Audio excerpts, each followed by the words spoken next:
Bom, então vocês podem gravar, gente. Tá bom, muito obrigado. Primeiramente, agradecer a você pela disponibilidade, né, do tempo para poder nos ajudar. Vai ser certeza, vai ser uma entrevista bem muito importante para a gente. Samuel, para a gente começar, eu queria que você explicasse um pouquinho para todo mundo o que é, né, reforma tributária, assim, mais ou menos, brevemente, o que é essa reforma tributária, e depois a gente vai fazer algumas perguntas para a gente poder discutir. Tá legal. Reforma tributária, tem duas reformas tributárias que são totalmente diferentes e que têm objetivos distintos. Eu vou falar das duas. A primeira reforma é a reforma dos impostos indiretos, ou os impostos que incidem sobre a produção. Você vai produzir algum bem ou algum serviço, o ato de produzir algum bem e serviço gera um imposto devido ao município, ao Estado, à União. Que impostos são esses? É o imposto sobre serviço, o ISS, o imposto sobre circulação de mercadorias, ICMS, serviço, ICMS, o IPI, Imposto sobre Produto Industrializado, a contribuição, COFINS, a contribuição, não sei o que, social, não sei o nome, PIS e COFINS. Esses impostos, eles são muito complicados. Tá? O ISS é da prefeitura, o ICMS é do Estado, PIS/COFINS é da União, IPI é da União. Eles incidem muitas vezes sobre as mesmas coisas, tem muito regime especial. E o que ocorre é que a complexidade da estrutura de impostos indiretos, do imposto sobre a produção, gera uma redução na eficiência de funcionamento da economia. Gera muito litígio, é muito custoso para as empresas processarem esses pagamentos, que a gente chama custo de conformidade, e, portanto, as empresas têm que ter departamentos contábeis muito grandes para operacionalizar isso, que pressiona a estrutura de custos da empresa. Também gera muito litígio, então sobrecarrega todo o sistema judiciário, então pressiona o Estado. Também porque gera muito litígio, sobrecarrega o custo das empresas, porque as empresas têm que contratar escritórios de advocacia para tocar os processos. Adicionalmente, essa complexidade, uma questão, um monte de técnica, que eu não vou explicar aqui, mas depois a gente pode voltar ao tema, faz com que haja guerra fiscal, e a guerra fiscal são os estados tentando chamar investimentos para si, dando isenção daquele imposto. A guerra fiscal acaba distorcendo a decisão de investir. Em vez dos empresários investirem onde é mais razoável investir, onde é mais rentável investir, onde vale mais a pena investir, os empresários vão investir onde tem mais desoneração de imposto. Então, a desoneração de imposto passa a ser o mecanismo que decide a vocação do investimento, e não a eficiência produtiva daquele local. E essas séries de distorções funciona como um freio para o funcionamento da economia, faz com que o país seja mais pobre. Então, tem um projeto que é o seguinte, unifica esses 5 impostos em um só, algumas poucas alíquotas, e cria um mecanismo que seja justo para distribuir a receita desse imposto entre os municípios, os estados e a União. Tá? Então, e ao simplificar, as empresas vão ter menos custo, vai ter menos litígio, a decisão de investimento vai obedecer à racionalidade econômica e não à racionalidade tributária, e assim sucessivamente. Então, esse é um tema.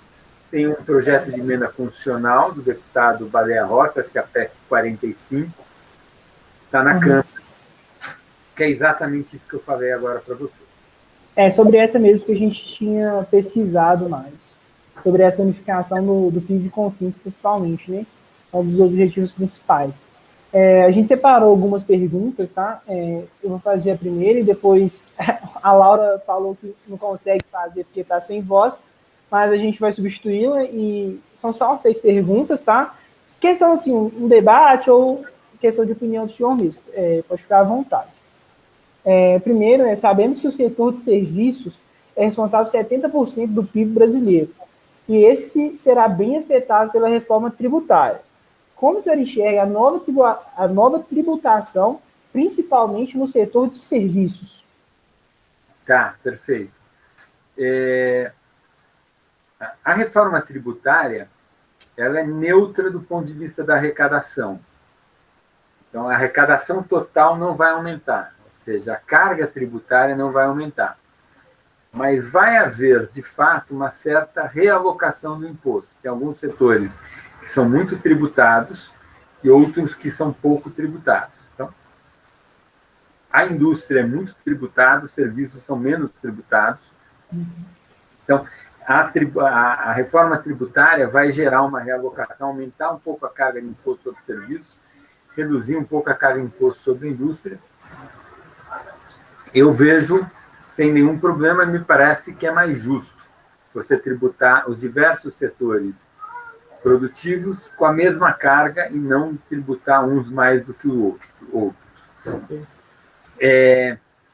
Também, do ponto de vista da distribuição de renda, essa alteração é positiva. Por quê? Porque se você comparar a cesta de consumo de uma família mais pobre com a cesta de consumo de uma família mais rica, os ricos consomem mais serviços do que os pobres. E os pobres consomem mais mercadorias. O pobre não vai a teatro, o pobre põe um filho na escola pública, o pobre não tem seguro de saúde, o pobre não viaja, não anda de avião, menos. Né? Até houve o país melhorou, graças a Deus a renda melhorou, as pessoas de classe mais desfavorecidas começaram a ter acesso a alguns serviços, é um sinal da melhoria do país, mas sempre menos do que os mais ricos. Enquanto o grosso do consumo dos pobres é com alimentação, eletrodomésticos, produtos de limpeza e vestuário. Né? Então, a cesta de consumo das pessoas de menor renda é viesada, é mais pesada em bens. E a cesta de consumo das pessoas de maior renda é mais carregada em serviços. Então, aprovar uma reforma tributária como essa, que vai harmonizar mais a carga tributária entre os diversos setores da produção, vai ter um efeito colateral benéfico, que é aumentar a progressividade da estrutura de impostos, porque tributar-se-á menos os mais pobres e mais os mais ricos. Achei muito legal essa questão que você falou da cesta de produtos das pessoas mais pobres, que realmente, né? Você vai no supermercado hoje, a hora que você pega o cupom fiscal e você olha lá embaixo, metade da sua compra foi para imposto, né?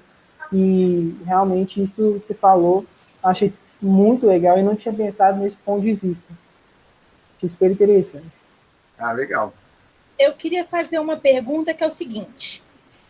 Segundo a Organização de Cooperação de Desenvolvimento Econômico, a Índia, a Austrália e o Canadá já adotam o modelo de IVA desse tipo de imposto. Então, pegando a Índia como modelo, você acha que isso aqui no Brasil daria certo? Isso na Índia foi bom? E aqui no Brasil também seria bom? Eu acho que sim, acho que a Índia é o grande exemplo, né? Porque o Canadá e a Austrália são países muito mais ricos, bem mais desenvolvidos. Países diferentes, né? A Índia não, é um país até bem maior do que o nosso, e apesar de ser um país que vive um momento bom, já as últimas 2 décadas o país tem crescido muito, ainda é um país bem mais pobre do que o Brasil. E é um país talvez poucos países no mundo sejam mais complexos do que o Brasil, mais desiguais, mais heterogêneos do que o Brasil. A Índia é um deles. É um país muito heterogêneo, maior do que o nosso, não em área territorial, mas certamente em população. Acho que é o país mais populoso, ou está para passar a China. E é um país com enorme heterogeneidade cultural, né? Fala-se diversas línguas no país, você tem uma desigualdade social grande, também tem uma desigualdade regional, tem regiões mais industrializadas, mais ricas. Então, é um país que tem um nível de complexidade e heterogeneidade até maior do que o brasileiro. É uma democracia vibrante, tem eleições. Eu conheço pouco a Índia, mas certamente é das sociedades mais interessantes que existe, né? Além de ser uma sociedade, uma cultura milenar, super antiga. E eles fizeram isso, de fato. Eles tinham uma coisa meio parecida do que a gente, acho que não tão complexa quanto a gente, porque, de fato, nosso sistema tributário de impostos indiretos não dá nem para chamar de sistema, porque é uma confusão, não é um sistema tributário. A nossa confusão tributária, acho que, nesse quesito, é disparada a mais complexa do mundo. Mas eles fizeram, e eu não conheço profundamente a experiência, seria legal que vocês conversassem, se for muito do interesse de vocês, com outras pessoas, mas até onde eu sei, é uma experiência muito bem sucedida. E faz parte de um pacote de reformas microeconômicas que a Índia vem adotando nos últimos 20 anos, de modernização, liberalização dos mercados, que tem mantido, tem dado fôlego para aquela sociedade manter uma trajetória muito produtiva de crescimento acelerado nos últimos 20 anos. Isso é interessante. Eu quero fazer outra pergunta que eu acho interessante, que você falou no início da questão de isenção fiscal, essas questões que vários estados, né, eles proporcionam para as empresas se alocarem dentro dos estados para poder ter, né, um desenvolvimento maior e tudo mais. A gente sabe que o Nordeste fica, às vezes, um pouco prejudicado, porque fica, às vezes, né, é um pouco prejudicado nessa questão. Você acha que isso pode ser uma questão que vai ser boa para o desenvolvimento do Nordeste? Porque, hoje em dia, se uma empresa for alocar em São Paulo, o lote, vamos dizer assim, para você comprar, para você alocar em São Paulo, é muito mais caro do que em outras regiões do país, né? Você acha que isso vai influenciar positivamente para o desenvolvimento de regiões que, às vezes, não era tão desenvolvida como o Nordeste?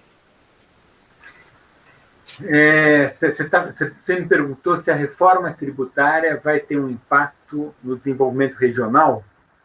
Isso, porque, por exemplo, a gente sabe que várias empresas, né, alocam em estados como, assim, principalmente, né, do centro-sul do país, porque tem muito dessas questões, principalmente de estar perto de recursos, enfim, vias que levam até portos, ou questão mais fácil de exportação, mas também tem muito da questão da isenção fiscal. E se for unificar, né, possivelmente pode possibilitar que as empresas se alocam em outras regiões, e não só esse centro-sul do país, e possa desenvolver outras regiões do Brasil. A gente sabe que tem a Zona Franca de Manaus, mas a Zona Franca de Manaus também é uma questão de isenção fiscal, né? De isenção não, né? Mas assim, eles têm um benefício fiscal lá. Tem. A pergunta é: o desenvolvimento de uma região depende da existência de benefícios fiscais para que a região desenvolver-se? Então, a gente tem que entender, primeira coisa, o que é a desigualdade de renda entre as regiões. Tá? Então, a gente tem uma questão conceitual aí. A gente tem que entender o que faz uma região ser mais pobre do que outra.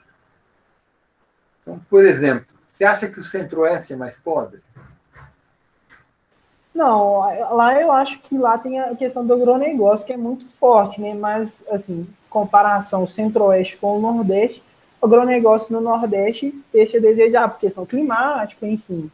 Agora, assim, eu acho, né, assim, isso pode ser uma visão errada, tá? Eu, assim, não conheço tão bem quanto você, mas que é uma visão minha, pode ser assim, esteja errada. Mas, enfim, que eu acho que, tipo assim, essas outras regiões, como o Centro-Oeste e o Centro-Sul do país, o Sudeste, o Sul do país, tem questões climáticas mais favoráveis, porque é o Nordeste, tem essas questões mesmo de, como eu te falei, transporte, a logística mais facilitada, enfim.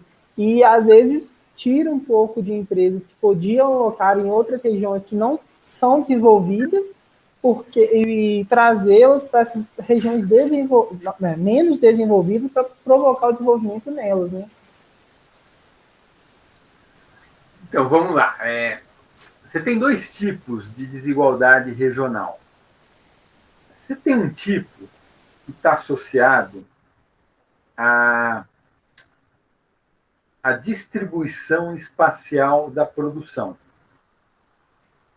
Então, assim, você tem umas regiões que se especializam em agricultura.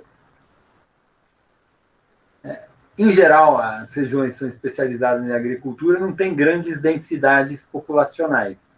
A densidade populacional vai ser menor. Agora, essa região vai ser mais pobre. Se eu medir pobreza por PIB per capita, não. Então, o centro-oeste brasileiro não é mais pobre do que o sudeste. A renda de Goiás e Mato Grosso, os Mato Grossos, é mais ou menos igual à renda de Minas Gerais. Então, não há uma... Agora, o PIB de Minas Gerais é muito maior do que o PIB de Goiás ou do que o PIB do Mato Grosso. Porque a população mineira é muito maior. Agora, o PIB por pessoa não é maior. O bem-estar no Centro-Oeste não é pior do que o bem-estar em Minas. Isso, se você olhar os Estados Unidos, você pega lá o meio-oeste americano, aquela região lá de Minneapolis, né, o estado de Minnesota, Wisconsin, tem Illinois, depois tem Dakota do Sul, Dakota do Norte, esses lugares aí. Esses lugares só tem milho. Tem a cidade de Chicago e um monte de milho. Então, o PIB absoluto é baixo. O PIB per capita é super alto. Tão alto quanto em qualquer lugar dos Estados Unidos. Então, essa é uma questão. Pergunta, é ruim ter uma região assim? Em princípio, não. Por quê? Porque quando o país é uma federação, é um país grandão, como o Brasil, Estados Unidos, ser grandão, uma das vantagens de você ser uma federação, ser um país geograficamente muito grande, é poder ter uma diversidade e haver uma especialização das diferentes regiões. Então, ter uma região com uma densidade populacional menor e outra região com uma densidade populacional maior, se a renda per capita for a mesma, em princípio, isso não deveria ser um problema. Tem a segundo tipo de desigualdade regional, que é quando uma região, a renda per capita é menor. Então, esse é o caso do Norte e do Nordeste. A região Nordeste tem uma renda per capita menor do que a renda per capita da região Sudeste. Aí eu pergunto para você, isso é um problema regional? A renda per capita do Nordeste é mais baixa porque a região Nordeste é mais pobre, ou a renda per capita do Nordeste é mais baixa porque, na média, os nordestinos são mais pobres? O que você acha? Tem essa questão. Acho que a questão populacional é realmente um. Nordeste é muita gente, né? O Nordeste é muito extenso e tudo mais. Realmente, acho que é a renda per capita.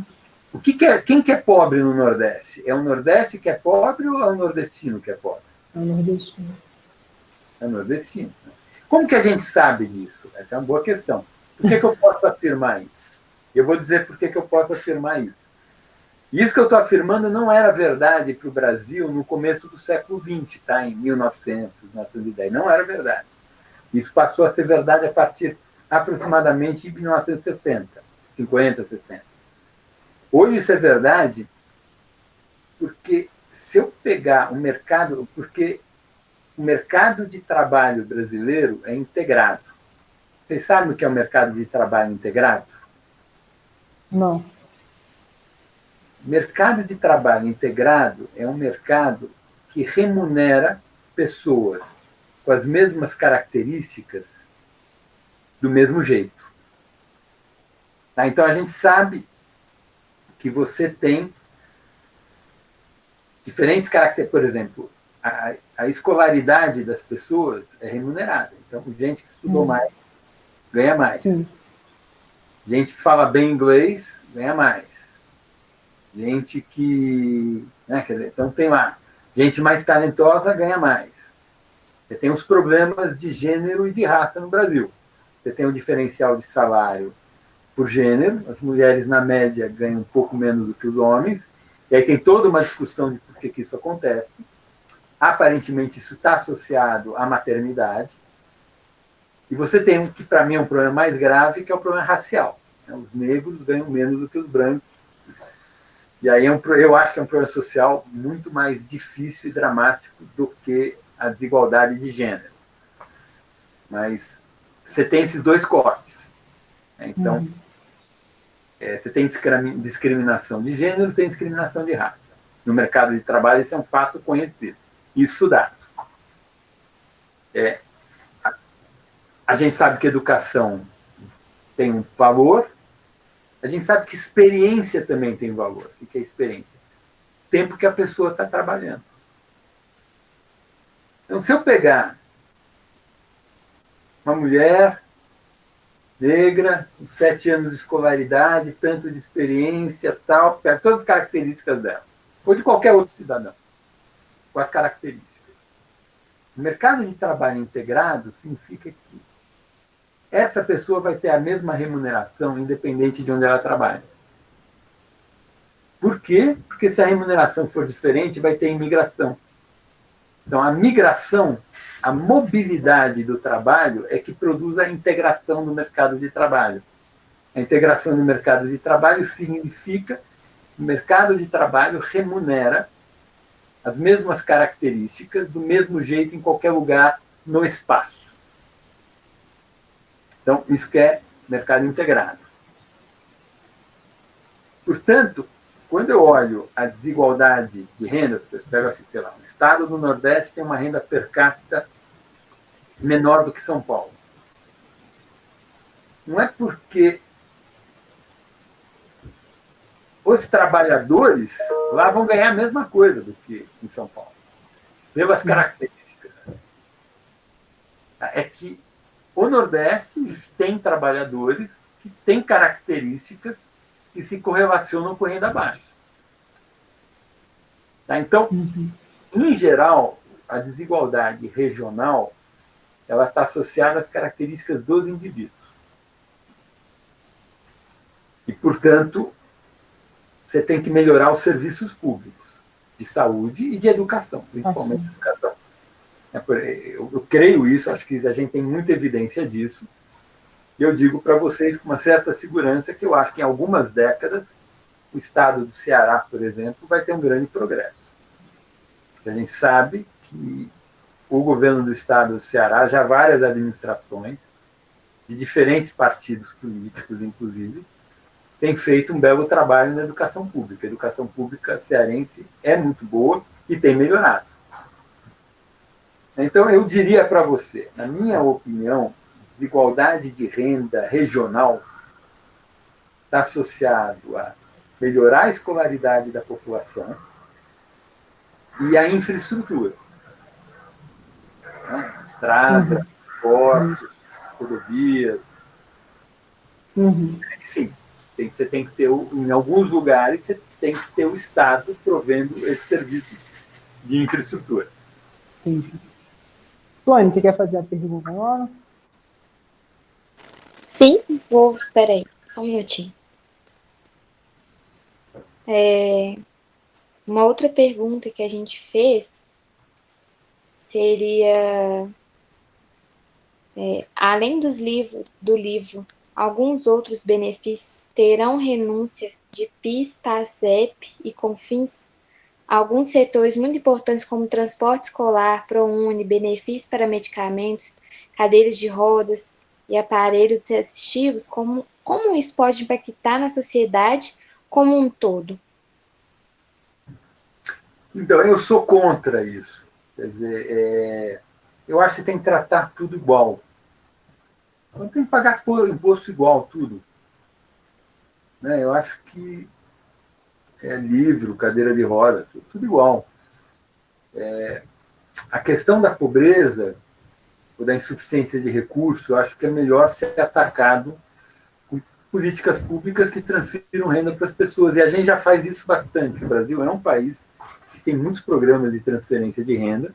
Acho que a gente tem que melhorar o país para aumentar esses programas. O país ainda é muito desigual. Mas eu não acho que a isenção tributária seja o instrumento ideal para a gente tratar desses negócios. Ela gera muito efeito colateral. O que acontece é que você dá uma isenção tributária, os ricos se apropriam daquilo. Vocês estão vendo aqui a minha casa? Vocês estão vendo a minha biblioteca aí atrás? Está com um plano de fundo, sou plano de fundo. Não. Vocês não estão vendo a minha biblioteca? Não. Eu tenho 4.000 livros aqui na minha casa. Olha quem ganhou dinheiro com isenção de livros. Eu sou meio velho, eu tenho 57 anos. Eu compro livro desde que eu sou criança. Adoro livro. Mas eu não sou uma pessoa que deveria ser privilegiada por isenção de livros. Né? Não deveria. Normalmente, os pobres, né, que às vezes não têm condições de comprar livros, eles utilizam bibliotecas públicas ou alguma coisa assim. Então, claro. Às vezes, melhorar esse serviço de acesso ao livro seria mais interessante do que uma isenção fiscal em cima do livro, vamos dizer assim. Exatamente. Vamos fazer uma estrutura tributária simples, que gere eficiência e acesso de livro para pobre, boas bibliotecas públicas. E vamos melhorar a renda do país, e quando o pobre quiser, vai lá e vai ter dinheiro para comprar um livro, vai pagar um imposto naquele livro. Vai ser imposto igual ou mais baixo para todo mundo. Mas a gente sabe que o livro é alguma coisa que está mais na cesta de consumo dos ricos do que dos pobres. Volta naquela primeira questão que a gente debateu da cesta de produtos, né? Hoje em dia, o pobre, assim, infelizmente, ele não pode gastar num livro, porque às vezes tem que gastar em produtos primários, né? Tipo, arroz, feijão, uma cesta básica, né? Assim, claro. E infelizmente não tem acesso ao livro, né? O problema é assim, você começa a criar casos especiais, cadeira de rodas. No Brasil tem uma lista de doenças. Se a pessoa tiver aquela doença, ela não precisa fazer declaração de imposto de renda. E não faz sentido. A pessoa é rica e tem que pagar imposto de renda.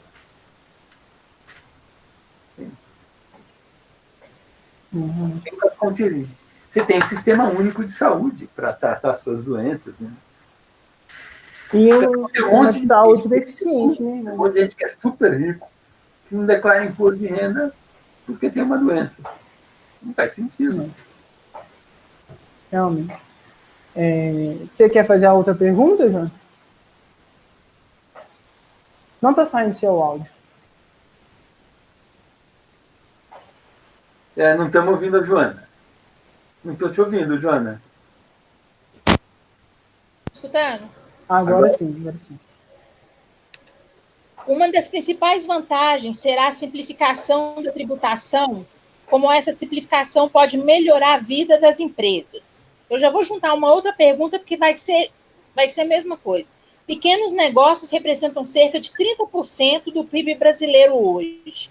Como essa reforma vai afetar os negócios? Então, Depois eu quero ver o plano de fundo aí dos livros. O que foi?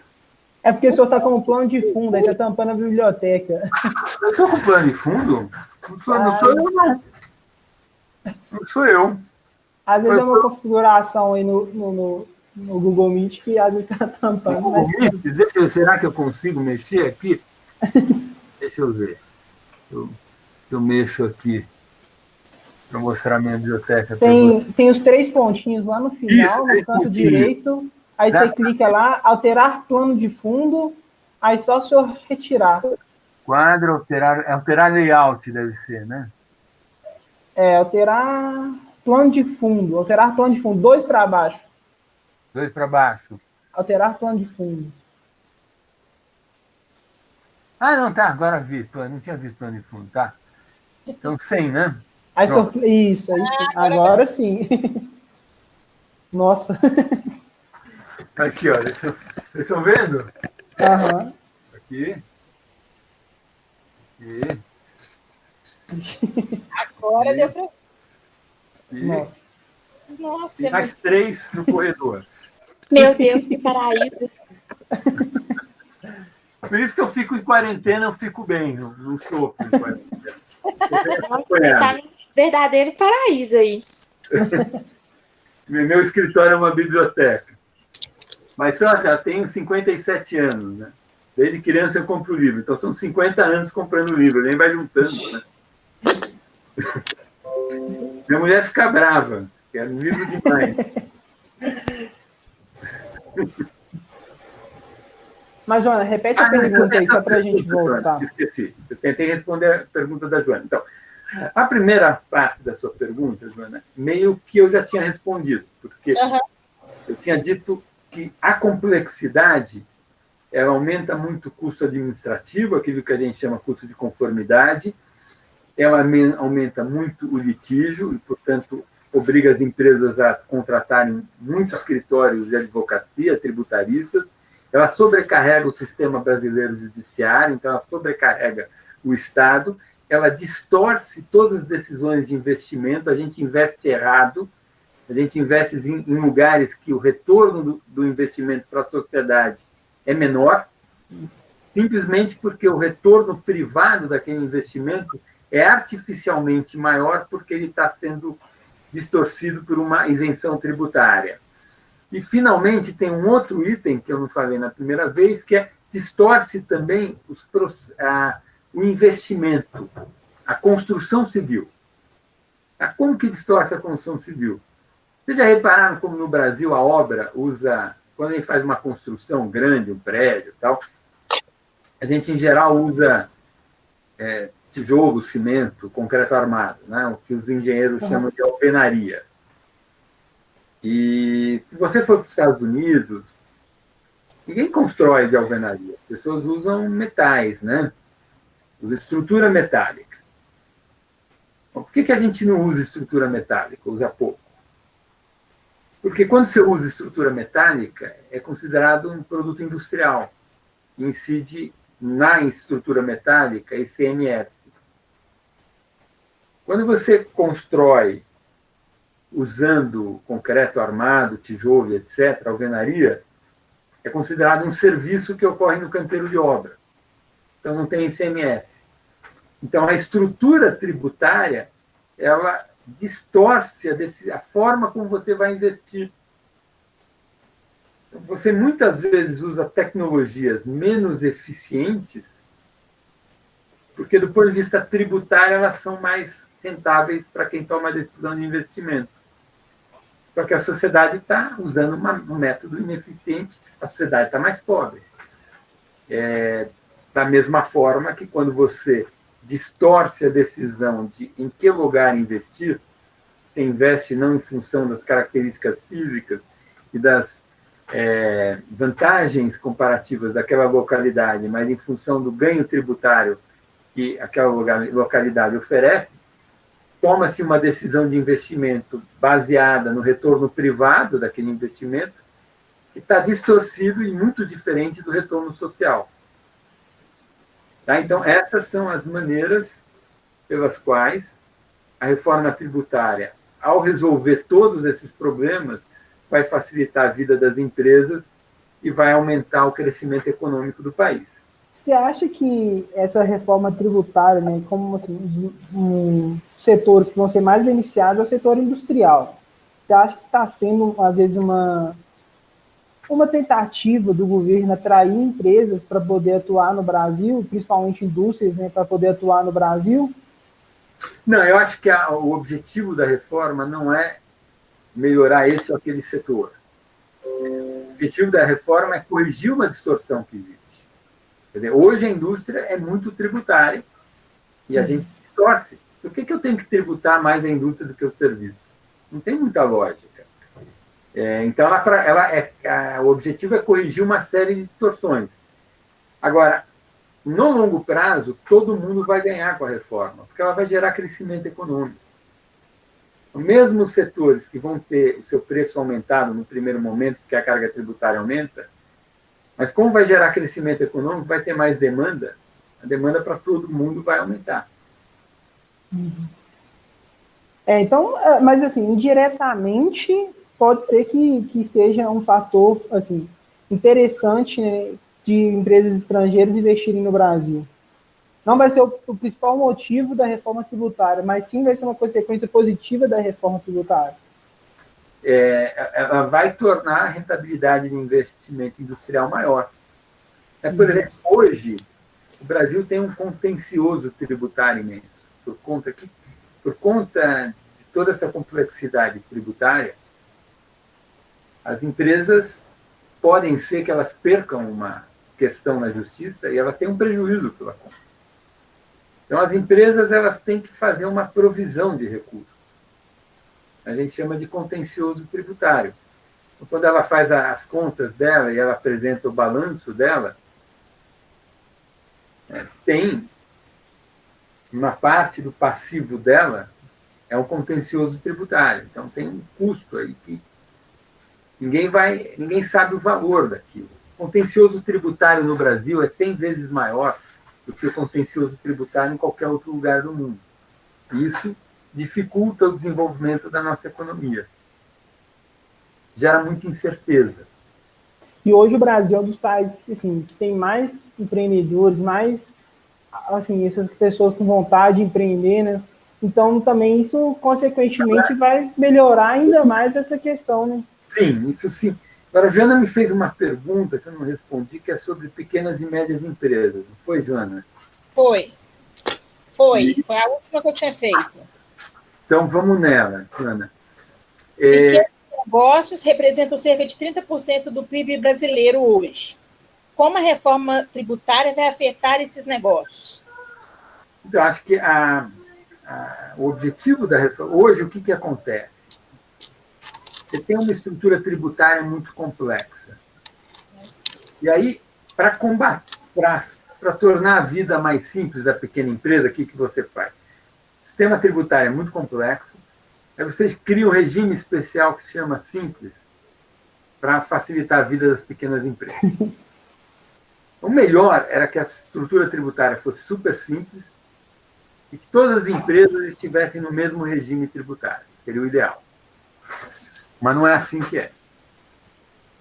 Então, o que acontece? A empresa pequena hoje, você tem empresa ruim. Na verdade, o Brasil tem empresa pequena demais. Era melhor que fechasse um monte delas. Por quê, gente? Porque se o trabalhador sai de uma empresa pequena e vai para uma empresa grande, o salário dele vai aumentar, porque a produtividade dele aumenta. O que ocorre é que, como a estrutura tributária é muito complexa, você penaliza as grandes empresas e aí você acaba subsidiando as pequenas empresas. Então, fica um equilíbrio muito ruim. As empresas grandes, elas têm dificuldade de continuar crescendo, entregando mais. E você fica com um monte de gente em empresa pequena que é pouco eficiente, mas que sobrevive porque tem os regimes tributários especiais. Por outro lado, quando você tem uma empresa pequena muito talentosa, ela não cresce muito. Porque quando ela chega no limite do simples, ela não quer crescer mais. Então você impede o crescimento daquelas empresas talentosas, que deveriam virar grandes. E como a estrutura do simples e da complexidade tributária, ela dificulta o crescimento das empresas, isso acaba permitindo que as grandes empresas formem grandes oligopólios, porque a competição sobre elas é menor. Então, é um equilíbrio muito ruim. Então, o ideal é a gente simplificar tudo e acabar depois com o simples, e ter o mesmo regime tributário para todo mundo. E aí você vai fechar um monte de empresas pequenas e ineficientes, vai estimular a produtividade da empresa grande, porque ela não vai ter mais aquela complexidade. Um monte de trabalhador que trabalha em empresa pequena, ineficiente, vai ser realocado para empresas grandes mais eficientes. E você cria um mecanismo em que o ciclo de vida da empresa fica muito mais produtivo. As empresas pequenas, eficientes, elas vão ser grandes um dia, e vão aumentar a competição que as empresas grandes que já existem sentem. E isso vai gerar mais competição, vai ser bom para todo mundo. Mas tem a questão de geração de emprego também, né? A maioria dos empregos hoje, as pequenas e médias empresas quem oferecem, né? Então, mas isso é porque o equilíbrio gerou isso, né? Realmente, meus pais têm uma empresa, né, assim, pequena, tem assim, bastante tempo, 27 anos, para cidade pequena foi bom, né? Mas eles falam muito dessa dificuldade tributária, que, tipo assim, que se você não conferir, questão de CMS, cada produto é uma tributação diferente, eles têm uma empresa de informática. Então, um produto tem ICMS tal, o outro não tem. Então, para você jogar isso tudo na sua base de cálculo de custo de produto, é muito complicado. Lógico, hoje tem software, tem várias coisas que facilitam, mas sim, é uma questão que, se você não controlar, se você realmente não tiver uma administração sólida da empresa, geralmente as pessoas vendem os produtos a preço de custo porque pagam impostos que às vezes nem sabem. Muitas das empresas esquecem, o contador não faz aquela... Quantos contadores tem na empresa do seu pai? Oi? Quantos contadores tem na empresa dele? A gente tem um, mas assim, é uma contadora que a gente conhece, realmente confia, e é uma das melhores da cidade, porque se não fosse, já teve vários colegas, né, do ramo que falaram que tomaram prejuízo por multas de impostos que não pagaram. Não, um problema. Realmente a simplificação seria uma coisa realmente boa, pensando nesse sentido, porque a questão tributária seria muito simplificada. É uma doideira como é hoje. Hoje eu trabalho numa empresa onde eu trabalho com lâmpadas. As lâmpadas vêm de Santa Catarina, mas são faturadas por Roraima, nem eu sei, Roraima, e a guia do ST de alguns produtos tem que ser feita aqui no destinatário, porque o ST não vem na nota, porque lá não tem essa obrigatoriedade. Questão de CMS de Minas Gerais também é diferente. Aí depois revende as lâmpadas de volta para Santa Catarina, não é? Até que não, porque aqui a gente já tem um mercado aqui, né? Mas só que lá ela sai bem mais barata. Só que, vamos supor, uma lâmpada que compra lá R$3,99, aqui o preço final dela é R$7. Olha. É muita coisa. É muita coisa, Joana. É muita coisa. Você está certo. Essa questão tributária também, falando no geral tudo. Hoje a gente sabe que várias empresas tentam, às vezes, disfarçar de alguma forma para evitar, né, pagar impostos assim, absurdos, mas você acha que realmente a questão tributária do Brasil, não só empresas, né, todo mundo, quanto puder economizar de imposto, quer economizar. Você acha que essa vontade de querer economizar, essa questão eu na minha opinião, não acho que seja só economia de custo, mas sim porque a gente não vê esses impostos revertidos para a gente, né? Hoje, vamos dizer assim, se você precisando de uma saúde, se não for um caso grave, o SUS é efetivo em casos graves, mas se for uma coisa normal, às vezes a pessoa tem plano de saúde, então acaba pagando 2 vezes. Vários outros serviços que a gente paga 2 vezes. Você acha que realmente é essa questão de custo para a empresa ou dessa não aplicação dos impostos como devido? Não, então, são duas coisas diferentes, né? A gente está discutindo reforma tributária dos impostos sobre a tributação com o objetivo de reduzir o custo de conformidade. Então, a gente está olhando o lado da receita. Uhum. E tudo que você está falando está associado ao lado da despesa. Né? Uhum. E aí, melhorar a eficiência do gasto público, a qualidade do serviço público, significa mexer na forma como o Estado oferece esse serviço. E aí a agenda é outra, não é reforma tributária, a agenda é reforma administrativa, para tornar o setor público mais eficiente. Hoje a gente sabe que contrata servidor público por concurso, o cara passou no concurso, não pode ser demitido, nenhuma circunstância, o cara para de trabalhar, ou não trabalha direito, fica doente o tempo todo. Né? E aí a gente sabe que gera uma série de ineficiências do setor público. Você tem um problema de recursos humanos no setor público que funciona muito mal. Aposentadoria cedo, integral, então o cara não tem muito incentivo, então tem todos os problemas. Então, todo o mecanismo de controle, a mesma forma como o setor público faz compras, né? Você tem a lei de licitação, que é uma coisa importante, mas ela é muito amarrada. Então, há toda uma agenda de tentar melhorar a eficiência do setor público que está associado à reforma administrativa. Reforma tributária é outro tema, é reduzir o custo de conformidade da legislação tributária. Agora, é verdade um ponto. Se a gente simplificar muito a estrutura de impostos, o imposto que está escondido, ele vai ficar mais explícito. Se for alíquota única em tudo, você vai saber que você compra alguma coisa, pagou 10, 3 lá é imposto. Então vai ficar muito mais transparente o imposto. Hoje, essa complexidade tributária faz com que as pessoas não saibam quanto elas estão pagando de imposto. Se a gente conseguir simplificar e aprovar a reforma lá do Baleia Rossi, a transparência da estrutura tributária aumenta. E aumentando a transparência da estrutura tributária, como as pessoas passarão a enxergar com mais clareza o custo do Estado, talvez aumente a pressão do cidadão sobre a máquina pública e sobre os governantes, e sobre os vereadores, deputados estaduais e deputados federais. Então, esse seria um efeito colateral não intencional benéfico de uma grande simplificação da estrutura de impostos sobre a produção que a gente tem hoje no Brasil. Mais alguém quer fazer alguma pergunta? Mais alguma coisa? Eu quero fazer uma pergunta que vai fugir um pouquinho do assunto. Samuel, quando você vai escrever suas colunas, você sempre pensa em linkar uma coluna na outra quando vai ser assim, a da próxima semana? Tipo assim, você escreveu uma coluna essa semana.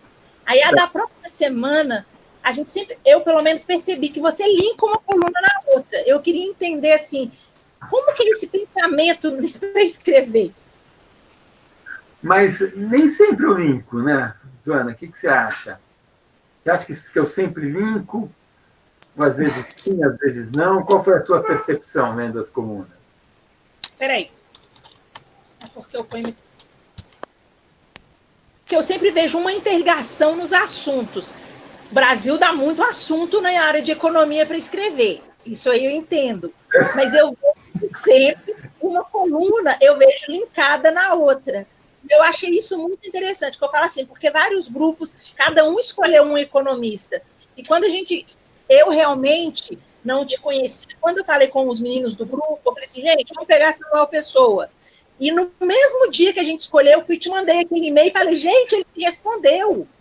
Eu não acreditei que tinha me respondido. Aí na hora que eu falei, é verdade, mas gente, ele me respondeu.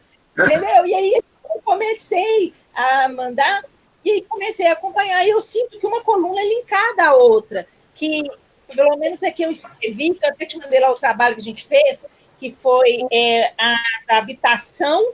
Aí logo em seguida você falou uma da PEC, aí você põe um link, porque fala, olha, nessa coluna aqui eu falava disso. Então eu acho que sempre uma coluna vem linkada à outra. Tem alguns temas, varia bastante. Assim, às vezes tem temas que, de fato, eu tenho que tratar em mais de uma coluna. Então, eu acho que sobre reforma tributária, com esse objetivo de aumentar a eficiência, eu fiz 2 colunas seguidinhas. Uhum. Lá no começo do ano, apareceu com a epidemia a necessidade da gente melhorar os programas sociais, né, os invisíveis. Aí surgiu a ideia de renda universal. Aí eu escrevi 3 colunas desse assunto, mais ou menos intercalados, mais juntinhos. Às vezes sim, as colunas, como eu tenho uma coluna, são 3.500 caracteres, né? Pouquinho. Então, às vezes você tem que escrever mais. Às vezes tem colunas que são debates com pessoas. Aí seja uma resposta. Então, eu escrevo uma coluna, uma pessoa responde. Às vezes eu levo o debate para o meu blog do IBRE. Nem todos os debates eu faço na coluna, que eu não quero ficar também me repetindo muito na coluna. Né? Então, quando eu acho que é um debate que é importante, mas não tem um interesse tão amplo assim, eu faço no meu blog. Agora, eu já escrevi, já escrevi, eu estou há quase, acho que eu escrevo coluna há 9 anos. Então, eu só perdi uma semana, eu não tiro férias de coluna. Então, são 52 semanas, já foi um monte de coluna, né? Quase 500 colunas. Quando o jornal me convidou, eu fiquei preocupado, eu achava que não ia dar conta, né, que eu não ia conseguir. Mas o Brasil é animado, sabe, gente? Todo dia um assunto novo. O Brasil, a gente não morre de tédio aqui, né? A gente morre de bala perdida, tem outras coisas que matam a gente. Tédio não mata. Se eu morasse na Suíça, acho que era mais difícil escrever coluna toda semana. Mas no Brasil, não. A gente nunca. A gente escreve. Também tem isso. Eu tenho outros 2 empregos, né? Então, eu trabalho como economista numa instituição financeira. E toda a rotina nesse meu trabalho é semanal. Eu tenho uma reunião semanal de cenários para os meus colegas. Então, eu acompanho a economia americana, acompanho a economia europeia, acompanho a economia chinesa. Então, toda semana eu estou preparando uma apresentação e estou pensando nos temas, né? Então, isso bate com o ritmo da coluna, que também é semanal. E eu estou uma vez por semana, eu estou na Fundação Getúlio Vargas, no Rio. Então, também é uma vez por semana, a gente tem toda semana uma discussão de economia brasileira lá. Então, fico nesse ritmo semanal e a coluna encaixa bem. Entendi. Samuel, eu queria primeiramente agradecer você por disponibilizar novamente nesse tempo conosco. Adoramos. Eu, principalmente, gostei. Deu uma visão totalmente diferente do que eu achava realmente da reforma tributária. Eu, particularmente, já tinha achado que não seria boa, mas sim, você trouxe pontos de vista que mudaram o meu ponto de vista, porque realmente, a hora que falou, vai tirar investimento da cadeira de roda, do livro, que a gente vê como tão importante, mas realmente o que você falou, concordei totalmente, acho que realmente é uma mudança viável, né? E quero agradecer realmente, acho que todo mundo gostou, mas a gente também não pode estender muito, porque senão o vídeo fica muito longo, mas mais alguma pessoa quiser falar, quero agradecer demais a você. Eu queria saber onde vocês estudam, gente. Todos na UniBH. É do Grupo Ânima. Universidade de Belo Horizonte? Isso. Que legal. É do Grupo Ânima. Do Grupo Ânima. E que cursos vocês fazem? Eu faço administração. Administração. Eu faço ciências contábeis. Internacional. E a Laura RI. A Laura faz? RI, Relações Internacionais. Relações Internacionais. E o Fernando também é administração. Tiane faz administração, Tiane? Isso. Não, Fernando... Não, eu sou ciências contábeis. Ciências contábeis. Isso. E o Fernando? Fernando, administração também. Administração. Joana, administração, né, Joana? Administração. Tá ótimo, gente. Foi um prazer falar com vocês. O prazer foi todo nosso. Muitíssimo obrigado. Obrigada. Até, gente. Tchau, tchau. Obrigado. Tchau.